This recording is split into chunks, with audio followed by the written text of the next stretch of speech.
Join us as we unravel our deep-rooted relationship with money, from earliest memories to eureka moments and building wealth. Birth to Net Worth, with me, Tristan Trenberth. Welcome to Birth to Net Worth. Got another exciting conversation today with my friend Steve Valentine, author, real estate strategist, husband, father, very experienced real estate professional and associate broker at Real Broker, one of the up-and-coming brokerages that is slamming so many other teams out the way with its forward thinking, its innovative approach to team management and team growth. Steve, welcome to Birth to Net Worth. Thanks for having me. Spending the time with me. Looking forward to it. Tell me a little bit about what you've been up to in recent years. Oh, well, the career is traditional real estate, up until about 2015, did a lot of the REO business, and then we ventured into the investment side after my dad passed. And so that's really been, so the company has just transformed over the last couple of years into, we do traditional real estate, representing you on the buy, sell side. And then we do a lot of the investing strategies for our clients, for ourselves, and with other real estate agents. So doing a lot of mentoring in that side and partnerships with a lot of different people on the flipping, the rentals, and coaching and mentoring agents and clients both into their investment and their future. Fantastic. Yeah. Fantastic. So that's how we kind of met, was a couple of years ago through a mutual friend of ours, Shireen Dora.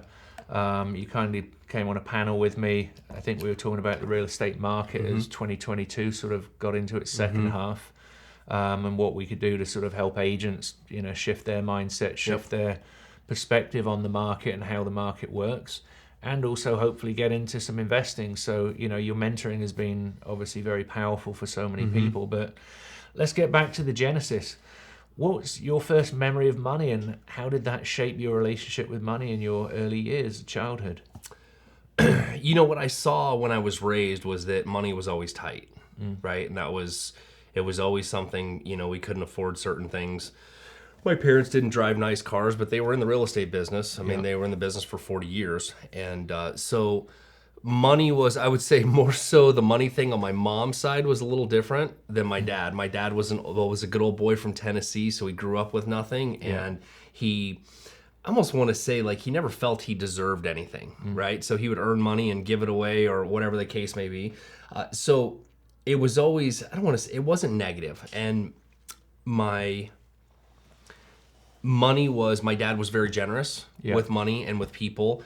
And then he also didn't do a lot of investing either, when I was younger. So I didn't know anything about money and finances. I mean, my dad really didn't either. In fact, he took me to my first Dave Ramsey seminar when I was 20, right? And that was really my first education into the financial side of things. Yeah. And it sounds like your mum might have had a different perspective on money, and we find that a lot where parents have a different approach. Sometimes they're in complete alignment. Sometimes they've got their own different background and first memory of money experience. My mom was just a spender, right? Awesome. It was just a spending piece. Yeah. She wanted nice things. She worked hard. My dad didn't believe in spending money when it came down to especially spending on yourself. It wasn't about leveling up or having nicer things or feeling like you've earned or deserve those things. So he just wouldn't spend money on that stuff. Yeah. So were there instances that stick out in your mind sort of, through your school days where you thought that, wow, that's unusual, that you saw outside of your family that either conflicted or were opposing what you sort of saw? Was there, obviously, it sounds like there's a little scarcity in the thought towards money in the family. There was scarcity. I mean, we lived in the real estate business, so it was scarcity, right? I mean, what I put it this way, I didn't realize it until later on in life what was really happening. And so what I realized, my dad did a lot of lease purchases in the houses that we lived, and he was constantly moving and trying to make something happen. Would never focus on making sure the credit, the income, the bankability was on point. So we were constantly moving, doing creative deals for leases and lease purchases. And there was only one house finally when I was 18. Scary thing is, right? So when I was 18, actually I take that back. It wasn't until I was 22 that they actually bought their first house, right? The house that I grew up in as a teenager. But all the other houses were lease purchases and different things. And so it was a weird anomaly over that time that they sold real estate but didn't own anything. And I think it was really just a lack of financial education and moving things around and understanding, like, you're a 1099 person now, and these are different ways that you can do it. So I learned what not to do. And so what it was is, my dad didn't surround himself with a lot of education, a lot of people, and talk to a lot of people about that stuff. And I went the opposite direction. I wanted to know everything about it and learn from people and figure out like where not to make those mistakes going forward. Brilliant. Yeah. Yeah. So was there kind of an abundance and a different mindset in some of your friends or people that you were exposed to at school that kind of gave you, hey, that's different to what I'm going, not making one right or wrong? No, here's what, the abundance thing didn't come until later in life. When I was growing up in school, I was always jealous of the kids' parents that were constantly buying them things, because my dad's motto was, if you want something, you work for it, right? So my dad wasn't going to buy me nice shoes. He wasn't going to buy me a nice car. It was, here's the budget I'm going to give you as your father, and whatever you do over and above that is up to you. So I was taught very early on, work for what you have. Yeah, fantastic. And a very traditional, hard-working approach too, it sounds like. So I did landscaping in high school rather than going and working at the local pizza place. So my friends were making $3 an hour. I was making $40 because I was mowing a lawn after school. Yeah, fantastic. So Dave Ramsey, in your early 20s, how did that impact what you knew to that date so far? Because obviously that's debt-free, no credit. What did that change about your education and perspective? I remember leaving Dave Ramsey and being really excited about what was possible. And, at the time I was a mechanic, just getting into the real estate business. My wife was in the restaurant business. And so I was really excited about getting out of all this debt. And so my wife and I sat down and we went through it, and we started cutting up credit cards and pinning them on the wall. And we worked through the Dave Ramsey process to get rid of all that crappy debt from when we were 20s. And we did. We got debt free. And then, being in real estate, I also learned that Dave Ramsey is great for those of us that have a set income and we're trying to move mountains a little bit at a time in consistency. So it created a lot of great financial habits for me. And then I started to change in the leverage and started to understand, well, okay, I understand what Dave Ramsey says, but now, in order to make money and look at leverage and investing in these types of things, the thing I disagree the most with Dave Ramsey, save the 20% to buy a house. So if you looked at COVID and you're like, oh, well, I can't buy a house because Dave Ramsey said I got to save 20%. And you were in 2018, you could have bought a house with minimal. And you finally got your 20%, and the houses are triple the price and triple the interest rates. So, I disagree with a little bit of that. And I believe that you just have to learn how to leverage smarter when it comes down to, and not spend more than you're making. I think it's getting away from the consumer debt mindset and getting into debt as a tool. Sure. I think that's the big shift that we all have to see and understand. And like we were talking about a few minutes ago, assuming other debt as well, there's other cunning ways that we can, leverage what we have, what exists, without printing money for the banks and, falling into their habits. So you've got a couple of kids. One is in the room with us now. How have you been? I mean, let's go back a little further before we go down that route. You mentioned your dad. I heard some of the story about how you had a big shift around 2008, 2009. Obviously, there was a big change in the real estate market, and that made a huge difference for your dad, not in a good way, in his business. So that was a turning point, not only for your dad, but you and your family and your perspective towards life and business in itself. Tell us a bit more about how that impacted your family and the lead up to that. Yeah. So this was before it was popular. My dad wanted multiple streams of income, and at the time we had a property management company. So what I learned not to do was to go start ancillary businesses with two guys in a truck without some sort of business plan and somebody to actually run that company. Dad had great theories, right? The theory was we owned a property management company, we did real estate for investors, and if we owned the construction entities, we would have customers for life, right? And it would just revolve. What happens when you do that and you start getting into multiple companies, if you just hire two painters, somebody has to manage the painters, right? and somebody has to watch over that. Well, that ended up being one of the three of us, either my wife or my dad or myself, which took away from the real estate business. Well, I guarantee you we made way more money in the real estate business. So what I learned from all that was, if you're going to go into an ancillary company, you have to have a manager or a business partner that is going to help you run that company. Yeah. Trying to keep the pie all to yourself is really ignorant when there's so many people that are like, great, I have support here and I can run this company and build it while I have support with a partner, rather than I'm going to try to do real estate and then this painting company is going to be over here, and not taking count that the painters were screwing up our reputation in the real estate business. Yeah. And it was costing us money, because when the painter screwed something up, Because it was Valentine property management, Valentine painting, painting, right. plumbing. Yep. Yeah, so I when the see. painter screwed something up, we had to pay them hourly with our vehicles, with our stuff, to go back and fix things. And what happened was, the client was happy with the real estate business. They were pissed at the after. And so we ended up losing clients over it. So my dad had a huge disagreement. There's this story that he always told, where I learned it to seek wisdom, right, in the business side. And the story is you have a family in California that struck it rich with gold and all the equipment, and they lose the gold vein. Right? So the gold vein gets lost, and they dig in all different directions and they can't find it. So the guy gives up, sells all the equipment and the land for pennies on the dollar. The guy that buys it simply hire, and my dad would always say, this is the funny part, my dad would always say, I'm not going to quit 2 feet from gold. Right? All these companies were always 2 feet for gold for years, right? So what happens is, after my dad dies, I hear the rest of the story, kind of like the Paul Harvey thing. Yeah. The rest of the story was, the guy that bought it hired a geologist. The geologist tracked the gold vein, and it was 2 feet from where they were digging in the wrong direction. The point to that story is, wisdom is everything, right? Going to find specialists in certain things. And sometimes as real estate agents, business owners, we'll go to one person to seek advice that they really don't specialize in. Yeah. Like, we didn't go to a guy that owns a painting company to say, hey, is this a good idea?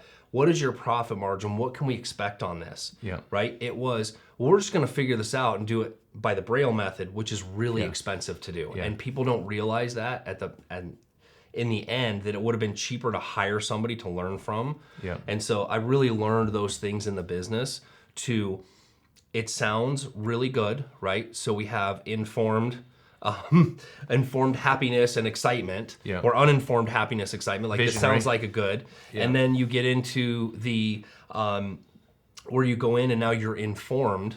So asking the painter, and he's saying, oh, well, this is a really bad idea. Now you're informed, and you either get to make the decision to move forward because you're still excited, or you get to drop it. And too many of us just start it. Yeah. And then we go, oh, we're halfway into this. I've spent a bunch of money and I don't like it. Yeah. So we've learned a lot. So what that's done for me is kept me very focused on one direction, which is all in real estate. Now, that shifts a little bit in the dynamic and what I'm doing, but it all is surrounded in real estate. Yeah. I love it. It makes so much sense. Sounds like your dad was a great visionary, but didn't have the integrator or the implementer to come through with him and kind of guide and forge the direction steadily and slowly. Yep. Perfect. Now, auctions. That was another thing that I think was a big shift in the family as well, and changed the direction into more of the investment side of things as well. Can you tell us a bit more about that? Yeah, I never, we had 2 career paths. My dad went into the auction side and messing at trustee sale at the foreclosure steps at the courthouse. He did that for years, had a lot of investors he served, and did very, very well with it.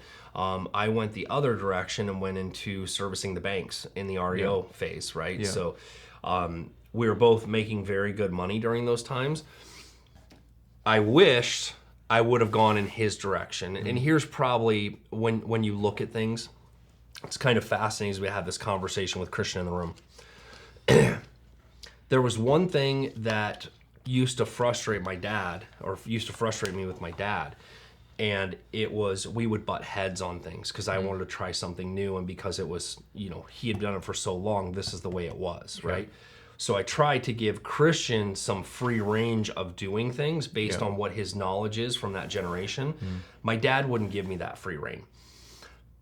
And so what happened was, we ended up just splitting apart from that standpoint. And had we come together from those decisions and he would have given me a little bit more free rein and I had stayed, the investment side could have been so much different, right? Because I could have seen things differently. And we didn't talk. Like, we saw each other at family things for about 5 years.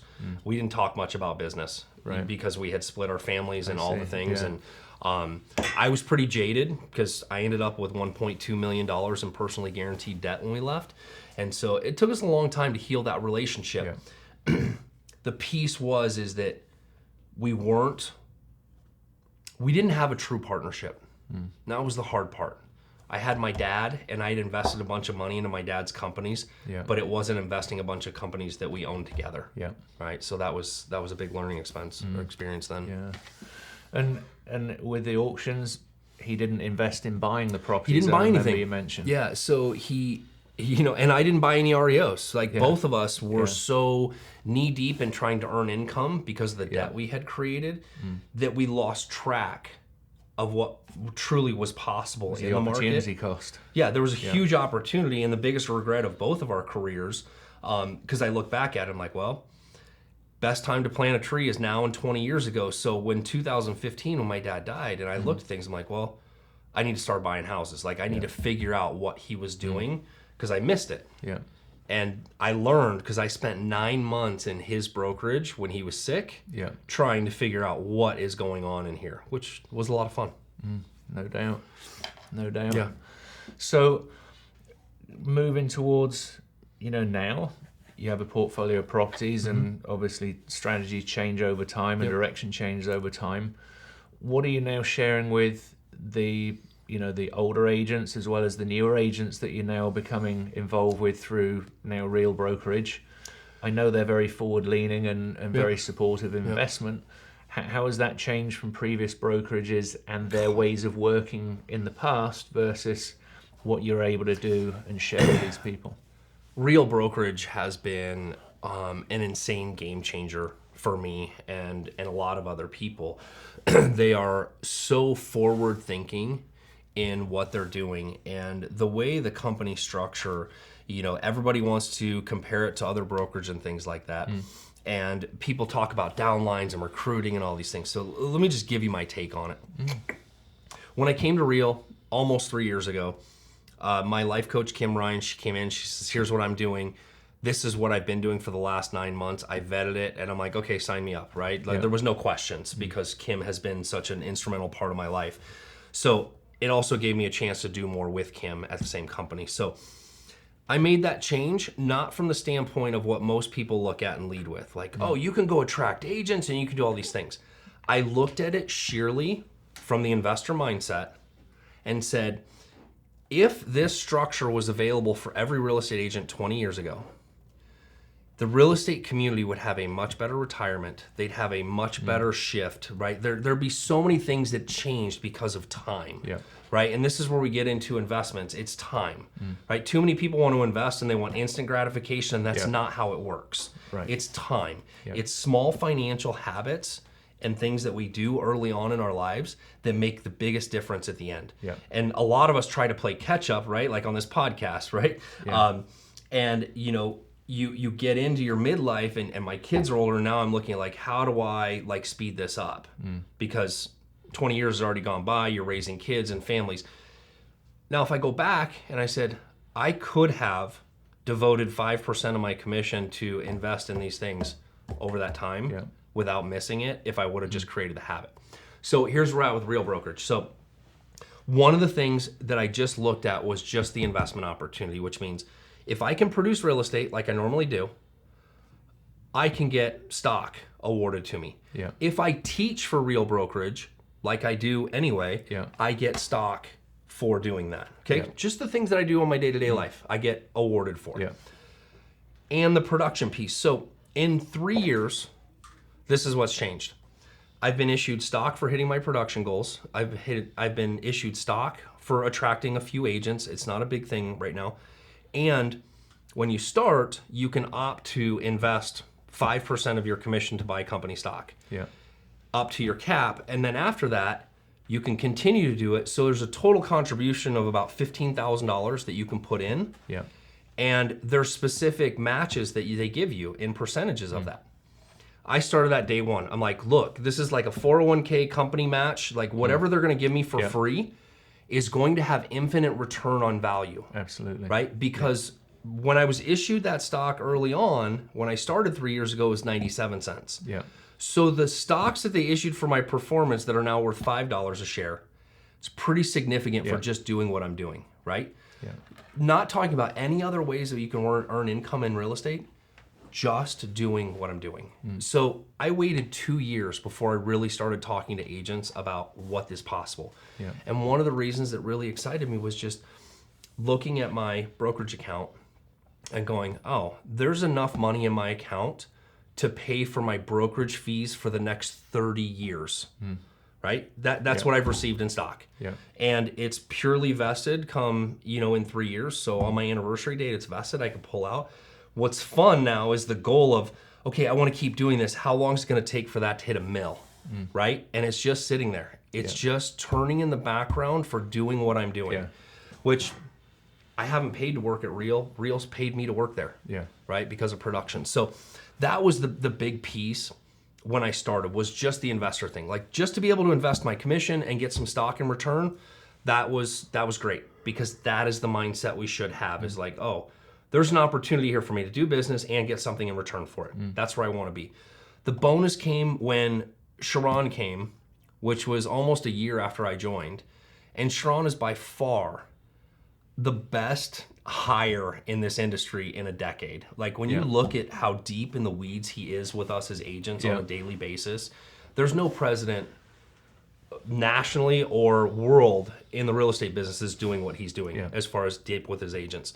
That's been a huge bonus. So for me, Real has been that, and we've started to go through, and all the coaching, training, and mentoring I was doing, and paying for, I just decided, you know what, I want to go back in and focus on the agents and just bring them alongside me. Yeah. And so a lot of people talk about, well, it's got downlines. No, here's the deal.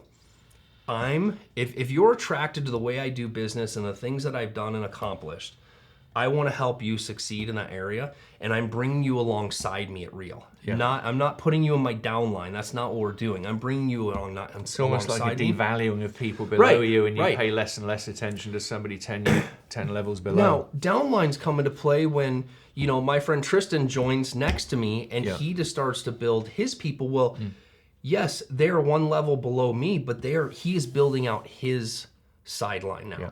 So the big epiphany I had with Real over this last 6 months was, I have struggled building a team, right? I'm like just flat out, it's just always bothered me the way things are and the splits, and everybody's like frustrated with things for lack of clarity and fighting with people. So when I decided to do this, I'm like, look, if I bring other agents at Real alongside me, then I have a team, and I almost have a brokerage without being liable for anybody. Yeah.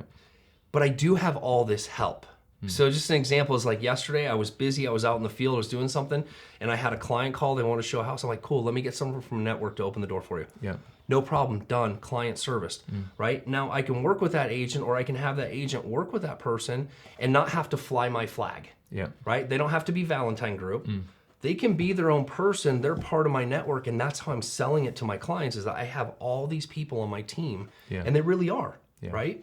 So that is what I've really, truly enjoyed in that focus of making that change to Real, and their innovations are just outstanding. Yeah, when it comes down to what we're doing. And he's on a lot of the calls on a regular basis too, with everyday people, where many of these other bigger groups that have either split from some of the gigantic groups that have become gigantic, they're not necessarily as closely associated with the overall structure. Yeah, I think the structure is back to where people lead is the wanting to do the attraction side, right? It's a great lever to pull when you feel you're ready to support people. Yeah. See, a lot of people pull that lever and they're like, "Hey, Tristan, come on over," and then you're just on your island. You're like, "Hey, who's helping me here?" Yeah.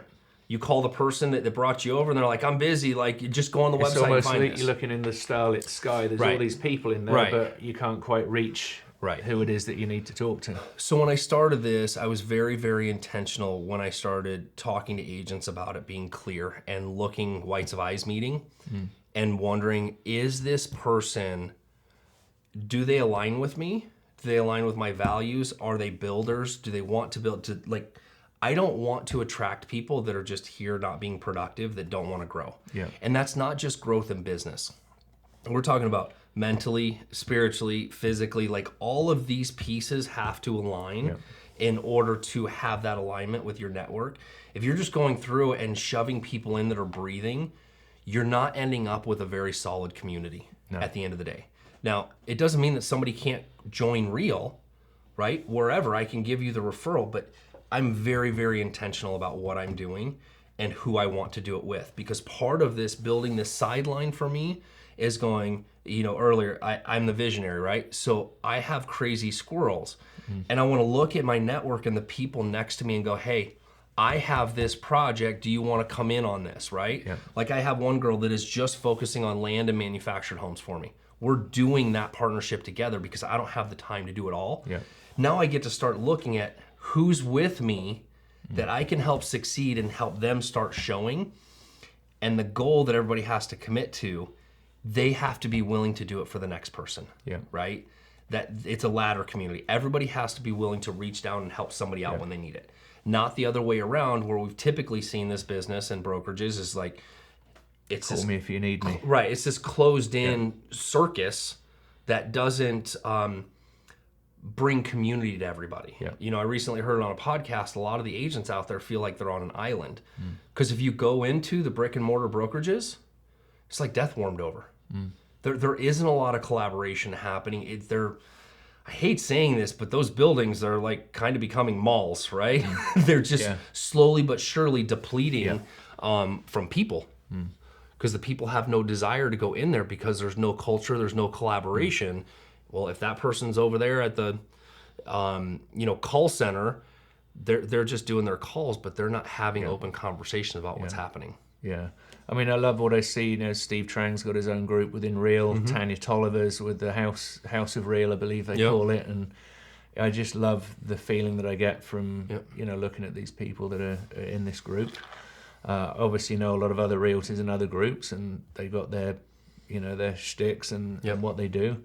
But it's and the nice part about Real too, they were really big on this at the beginning, was you can't build silos, right? Which means everything I do is here, and I'm offering you here if you're here, and you don't get it if you're not. Real is very intentional that if I want to go hang out with Steve and his community, I'm always welcome. Just like anybody's more than welcome to hang out in my community, right? In certain aspects. Yeah. I mean, coming back to the stock, I read the other week that if you had spent the same amount as an iPhone cost on every one that was released, that you'd be a millionaire pretty much now.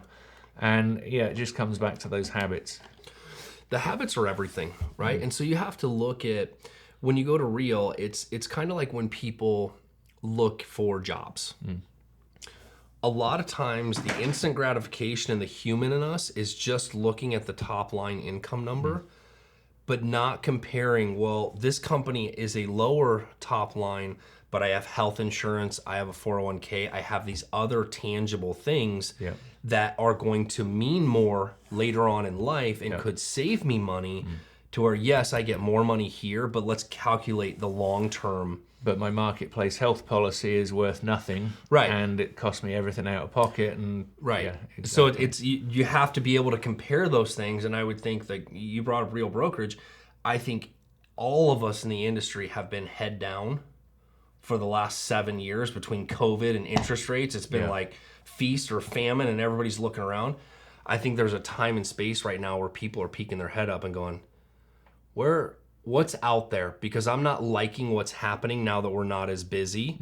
There's not as much, inspiration, motivation happening. It's like there's a cloud that's all of a sudden happened, like the market's doom and gloom, and just depending on where you go, right? I mean, my good friends in the business, Blake and Carl and Brian, you go to any one of their brokerages and everything's alive, well, kicking, motivating, like those types of things. You go into some of these other places and it's like, what are we going to do today?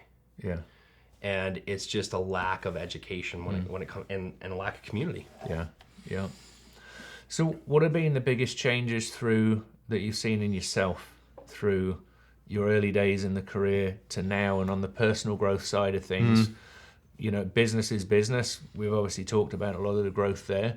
Where have you seen the greatest growth within yourself, and how has that awareness grown over time? Because I think it's always a growing awareness, and it might be a grain of rice in your shoe that you notice instead of a rock, but that grain of rice can be more impactful on you once you're aware of 100%. it than the rock was 10 years ago when you really didn't. Yeah. So the change for me, actually, in a lot of things in life, it's almost where death happened, and it's happening twice. So 7 years ago was when I got into the influencer space, right? It's where I met my mentor, Chris Harder, and Lewis Howes, and I spent a lot of time in that space. Masterminds, events, crazy awesome community of people. Like, Chris knows how to put a room of people together that are just amazing, and some of those people are amazing friends that I still have today. And I was in that mastermind for 7 years up until 2023 when I hung it up. And that was an amazing time because I saw a lot of different things. It also gave me a lot of squirrels. Yeah. So it was both good and bad. I went originally to see what the influencer space was doing so I could bring it back to the real estate business. Yeah. And instead, like my dad, I repeated. It was just different. I'm like, oh, I'm going to do coaching and a podcast, and we're going to monetize all these things. Yeah. And in my free time, I'm going to own and operate a real estate company. Yeah. Right? Yeah. And so I started going down, and I gave myself a lot of anxiety, right? And I put a lot of stuff on my plate, and what I found out is I was trying to compete with the people that were in the room, that was their only focus, right? Yeah. They were building online businesses. You're competing with 7 people in the room when they were only competing with themselves, right, because it was one. And that's on me. And so during that time, we were still hanging and banging real estate. We were doing 100 flips a year. Like, all these things were happening. I had taken my eyes. So if you're following similar paths to my dad, I took my eyes off the real estate ball. Yeah. And things, they didn't fall apart, but I definitely made some mistakes because of things that were happening. Because things were not dialed in the real estate before I decided to go over here. I didn't have a partner or a manager here to keep this running. I was trying to do both. Yeah.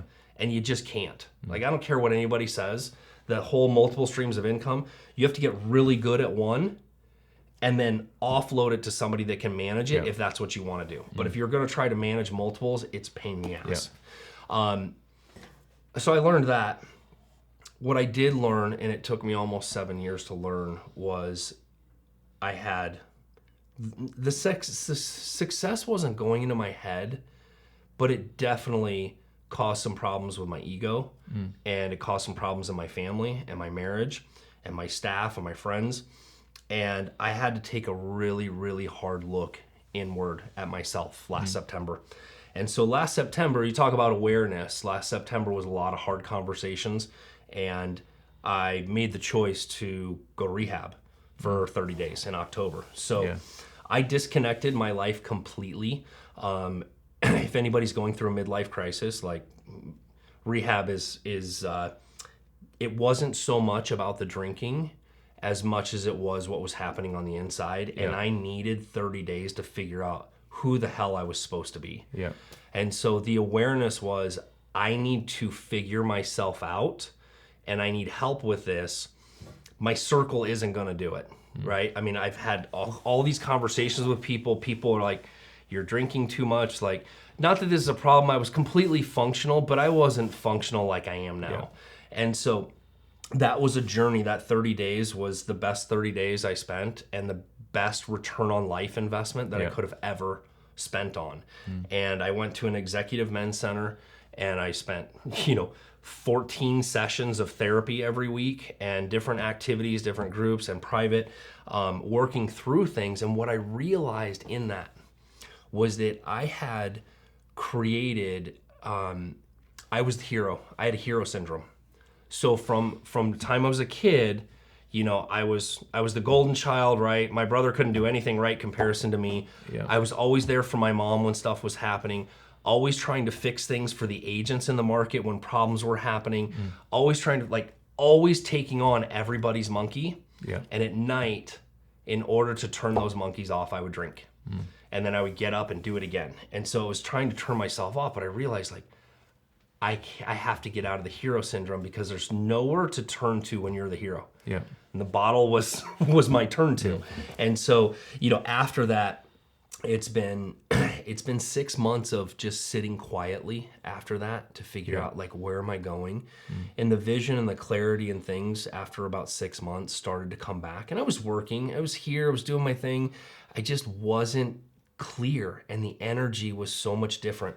And somebody came to me and they're like, my wife's very much into the woo-woo. She calls it practical woo-woo, right? Yeah. And a lot of my friends are into it, so we've talked about it.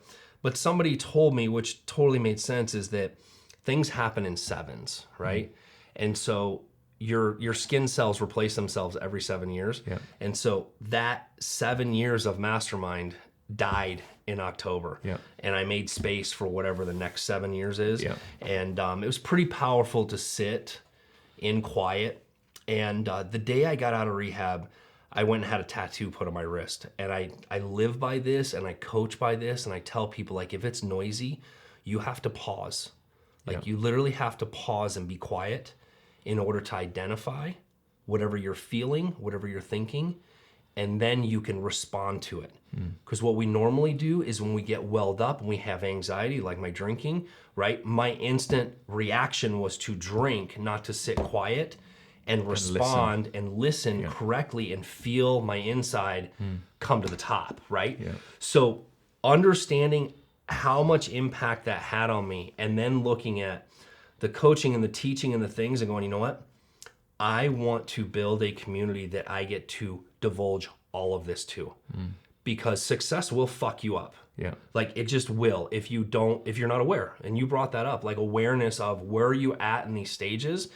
And it was such a huge awareness, and I had such great friends have really, really hard conversations with me beforehand. Things that I didn't realize, things that I didn't like, things that I was like, all right, I just need to stop, right? And it was really hard to go that 30 days and go, I hope everything doesn't burn down. And by the grace of God, between my wife and my staff, everything was fine. We made it through it. It was a good time to do it. Yeah. Right? Yeah. And so that was my awareness experience. Incredible. Yeah. So, I think moving towards the end of the conversation, next generation, your son's here, your kids are around you. How are you changing the paradigm that you experience? Obviously, we've talked about all of these things. Are there specifics that you've had conversations with them? Are there, obviously, kids don't listen to what we tell them. They do what they see. They're caught. Follow what they see. Yeah. How have you aligned the two of what they've seen, what they now hear, and what they feel now? I think from a father's perspective, when you're trying to teach your kids financials, it is getting them involved. I'll give you a great example.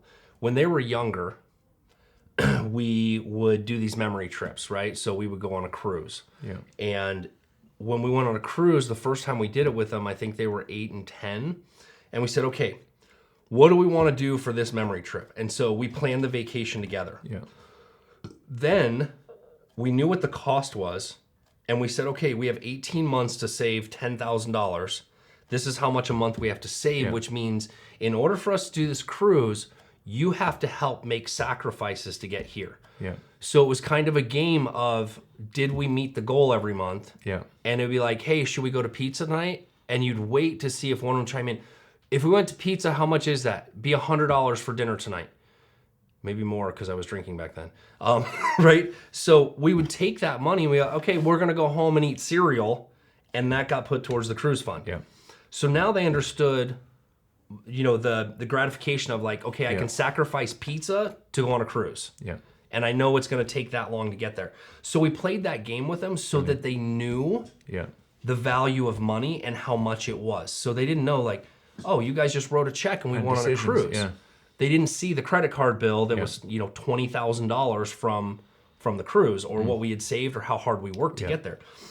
That's a great way to do that. And I think the number one thing, no matter where you're at with money, that we taught them was, we never told them we couldn't afford anything. Even when we were broke, it wasn't in the budget. Yeah. But if that's something you want, here's how you would save for it. Yeah. Right? But it's not in the budget this month. Whenever we go down the road of telling our kids we can't afford something, you are breaking their spirit. They instantly go to, I'm poor. And then when their friends say, are you coming this week? And they're like, oh no, my parents don't have any money. We can't afford that. Yeah. You break a child's spirit by doing that rather than saying, hey, you know what? It's not in the budget. Or how do we get there? What do you need to sell to do this, right? So we're making them learn through that process with money for the things that they want. We did the same thing with cars, right? We'll match whatever you save for your first car. Yeah. We went through that process. I don't know, Christian, what's the biggest thing that you take away financially from all the lectures and learning? Well, I don't know. There's a lot of lessons that I've learned and One, quick. Dude, the matching cars thing, that's something I'll end up doing with my kids is I'm not buying you a car, but if you're willing enough to save, I saved $5,500 for my first car. They almost broke me. Yeah. Yeah, dude. Yeah. If you're willing to save, they're willing to do it with you. So, Yeah. Yeah. Yeah. Yeah, so the kid thing is involving them in the finances, right? So if you're going through things at home, if they know what things cost, then they understand it, right? If all we're teaching kids is swipe a credit card, where does the money come from? Yeah. Right? They don't see the work that goes behind it. They don't see paying it. They don't see the interest rates. Yeah. So making sure that the kids are just educated on things, and the kids are going to be super annoyed with you. Yeah. Right? My kids are always annoyed with me because I'm always teaching things into a business lesson or, just the simple things like, hey, 45 minutes in line at Dutch Brothers to pay for a $10 coffee is stupid because 45 minutes is an hour of time. And if my time's worth $1,000 an hour, that was $1,010 coffee. Yeah. No, thank you. Right? So it's the little lessons in teaching them. Yeah. And so they're learning all those things. Yeah. I saw John Cleese thing the other day where he was talking about closed and open modes, where being closed, telling kids you can't afford it versus, it wasn't in that context, but relating it to that, then being open that how can we afford it? Kiyosaki put it that way was, it's not that we can't, but there is a way, but there's a path to learning and positioning and prioritizing what's important to you to get to that point. Yeah, 100%. I shared with my eldest a couple of days ago. Two of my friends have just been to Guernsey in Europe for 3 months pet sitting. They're now in Ireland pet sitting. They're just hopping to different places. All they pay is the travel between and the cost to live there. But they get a free place to live. They look after a cat, a dog, a budgie, whatever it is for 2-3 weeks, 3 months. And they're getting to travel the world for a very low cost. And I was saying to my eldest, sent her the link. I said, how do you want to go and look after animals and get paid for it and minimize your cost to travel around the world? Now we just need to find you a way of finding some passive income so that can just kind of pay for the day-to-days. Yep. And, both of them are artists in different ways. And I think that both of them could, do coffee mugs, T-shirts, that type of stuff on Shopify. Do a little bit of paid advertisements through Instagram, Facebook. People will go and order. Maybe it's one a week. Maybe it's one a month. Maybe it's 100 a month. Yeah. Who knows? But until you get it out there and start promoting a little bit with the right audience, then you can pick up, the audience, the like audience type thing where, and in the same concept here, whatever it is you're looking for, there's a way. And it doesn't always mean 8 hours hard work every week, waiting for promotions, waiting to, exceed minimum wage and all these things. Right. Again, focusing on one thing for a month, it's the key. Well, I think it's the new school or the new way of thinking. It's funny because my wife even said it last night. She's like, I don't remember a time when I was in my 20s that I didn't have 2 jobs, right? And so 2 jobs now doesn't look like it did back then. And that's where people need to change their thinking. And the parents need to be okay with the thinking. Yeah.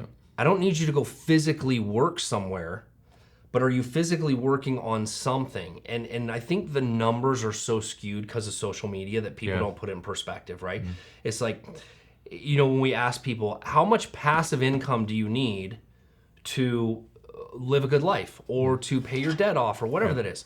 Okay, if it's $10,000, well, how many buckets can you create that creates a little bit of income, 50 cents, $1 at a time, $1,000, whatever that is, can you turn those faucets on with something you make at home or whatever you do here or something, some sort of, everyone wants to call it a side hustle, right?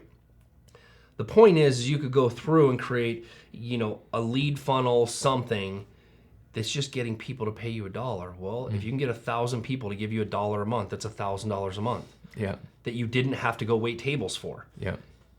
But it's so hard to do this work. It's easier to just go apply and get a job and do the menial rather than how do I make this work? Yeah. And then how can I make something else work that does the same you thing? get 30% of those people to pay you $10 a Right, month, and right, then exactly. 10% to pay Right. you $100 a month. There's so many whatever it is, options in this world Yeah. in comparison to the way we grew up, Yeah. right? The way we grew up was you had to go physically work and do something, and now you can physically go sit at your desk and make $1,000 a day if you want to. Yeah. But the numbers are so skewed on social. Oh, this guy does like all these YouTube videos. You only need a small percentage of somebody, Yeah. right? And same thing with real estate agents. There's still 10,000 homes a month selling, which is 20,000 transaction sides or 7,000, whatever that is right now. Yeah. You just need 5 of those Yeah. to do your thing. Yeah. Or you need one really big one. Yeah. Yeah. And that's just perspective. Yeah. And it's out there. Yeah. Give me maybe 3 things, Steve, that have been key to your life getting to this point where evolution and change, those 3 things that have been most important to you, whether it's business or personal. Or The number one thing is relationships. Life doesn't operate and success doesn't operate without relationships. Yeah. And relationships, some of them are seasonal. And you have to be aware when a seasonal relationship and you're growing past that to let it go. Yeah. We tend to hang on to relationships and we tend to hang on to people when we're trying to grow, and they're ankle weights, right? And so if you're ready to run, you need to go find a new circle that wants to run with you. Yeah. Even if you're the dumbest person in the room, that's okay. Preferably you are.